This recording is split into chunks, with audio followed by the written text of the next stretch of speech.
এ মেয়ে, তুমি ওর সাথে প্রেম করো? এবার কিন্তু বেশি বেশি হয়ে যাচ্ছে। বাড়িতে জানে? বুবা নাকি? কথা বলতে পারো না? বাড়ি কোথায় তোমার? আপনি আমাকে চেনেন?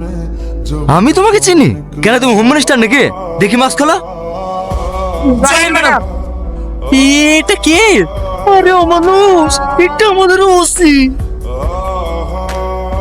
গতকালকে অপারেশন করার ডেট ছিল, আজকের মধ্যে টাকা জমা না দিতে পারলে পাকে আর বাঁচাতে পারবো না।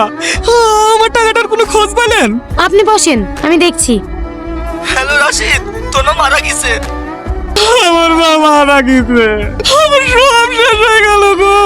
আমার কাকে মা বলে ডাইবো গো? তোমাকে আমি বাঁচাতে পারবো না মা। তুমি অনেক হসপিটালে পৌঁছে দিয়ে এসো। অ্যাকাউন্টের ডিটেইলস গুলো পেয়েছো? না ম্যাডাম, আমি ব্যাংক ম্যানেজারকে ফোন করেছিলাম, আধা ঘন্টার মধ্যে পাঠিয়ে দেবে। তাড়াতাড়ি বলো, নাহলে ম্যানেজারকে অ্যারেস্ট করতে বাধ্য হব। ঠিক আছে ম্যাডাম। একটা অ্যাকাউন্ট